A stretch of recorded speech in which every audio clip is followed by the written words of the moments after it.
একদিন তোমার নাম মসজিদে হবে এলান। একদিন তোমার নাম মসজিদে হবে এলান। তৈরি থেকো, তৈরি রেখো কবরের মাল সামান। একদিন তোমার নাম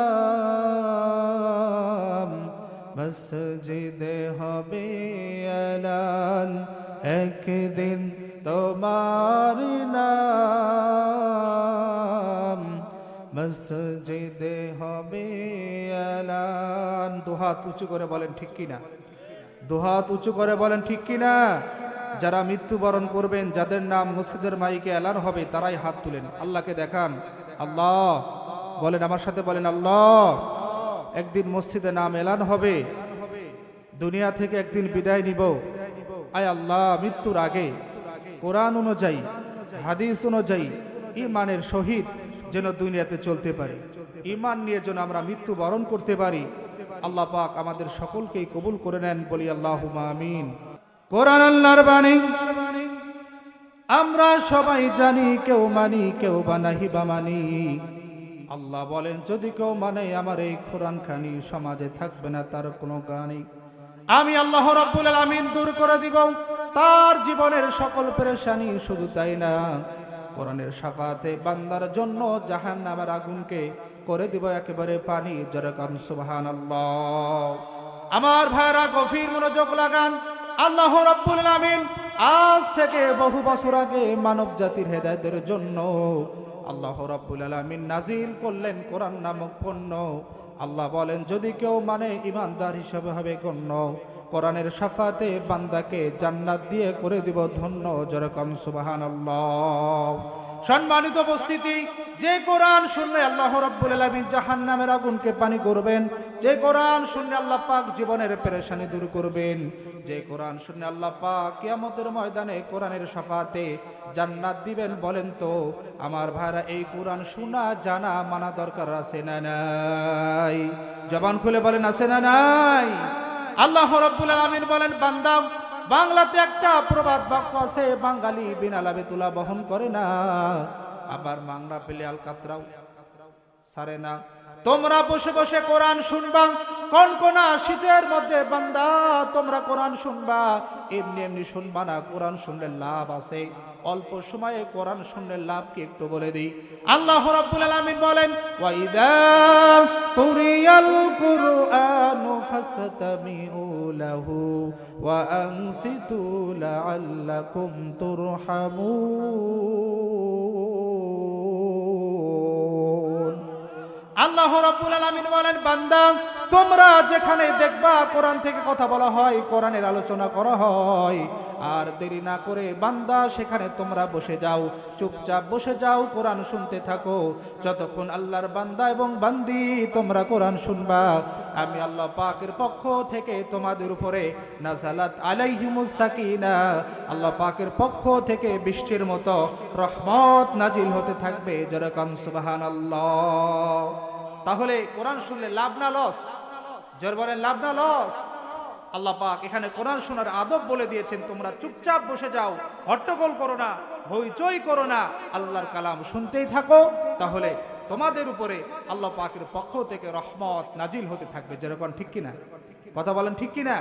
সুতরাং আমরা কোরআন শুনবো। আসুন আমি আপনাদের সামনে মহাগ্রন্থ আল কোরআন থেকে যে আয়াতটি তেলাওয়াত করেছি, কোরআন শরীফে আল্লাহ পাক সূরা দিয়েছেন 114টি। জবান খুলে বলেন কতটি? 114টি সূরা আল্লাহ পাক কোরআনুল কারীমের ভিতরে দিয়েছেন। এর মধ্যে আমি আপনাদের সামনে সূরা আজ-জুমার নামে একটি সূরা আছে, এই সূরাটি তেলাওয়াত করেছি। এই সূরার আমি আপনাদের সামনে সূরা আত-তাওবা 20 নম্বর সূরা। জোরে বলেন, সূরার নাম কি? সূরা আত-তাওবা। সূরার নাম্বার হলো 20। আমি আপনাদের সামনে আয়াত তেলাওয়াত করেছি, এই বিষয়ে কিছু কথা বলবো ইনশাআল্লাহ। আল্লাহ রাব্বুল আলামিন বলেন, الذين آمنوا وهاجروا وجاهدوا في سبيل الله بأموالهم وأنفسهم أعظم درجة عند الله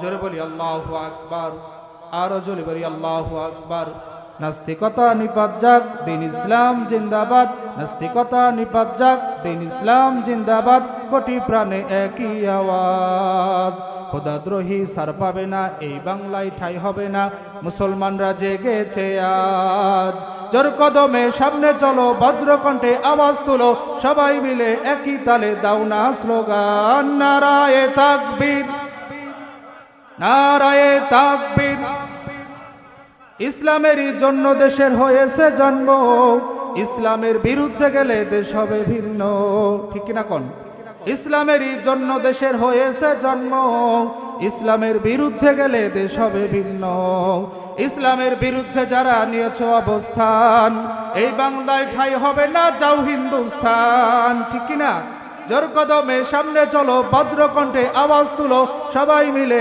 একই তালে দাও না স্লোগান নারায়ে তাকবীর নারায়ে তাকবীর সুতরাং আজকের মাহফিল থেকে কান খুলে একটু শুনে নেন এ দেশ আলেম ওলামার বাংলাদেশ এ দেশ কোরআনের বাংলাদেশ এ দেশ পীর আউলিয়াদের বাংলাদেশ এই দেশে ইসলাম নিয়ে ষড়যন্ত্র আল্লাহর দ্বীনকে নিয়ে ষড়যন্ত্র কোরআনকে নিয়ে ষড়যন্ত্র বাংলার তাওহীদি জনতা এক চুল পরিমাণ মেনে নিবে না কথা কোন ঠিক কিনা কথা বলেন ঠিক কিনা সম্মানিত উপস্থিতি আমরা কোরআন অনুযায়ী জীবন পরিচালনা করব কোরআন থেকে আলোচনা শুনবো আল্লাহ পাক অসংখ্য জায়গায় বলেছে যারা কোরআন শুনে কোরআন জানে বুঝে আল্লাহ পাক তাদেরকে হেদায়েতের পথ দেখান জান্নাতি বানান কিয়ামতের ময়দানে আল্লাহ পাক আল কুরআন হুজ্জাতুল্লাহ কাওয়ালাই কোরআন কারো পক্ষে কারো বিপক্ষে চলে যাবে কোরআন আমাকে আপনাকে সুপারিশ করে জান্নাতে নেবে যদি আমরা দুনিয়াতে কোরআন শুনি জানি বুঝি আল্লাহ পাক আমাদের সকলকেই কোরআন শোনা জানা বুঝার তৌফিক দান করেন বলেন আমিন।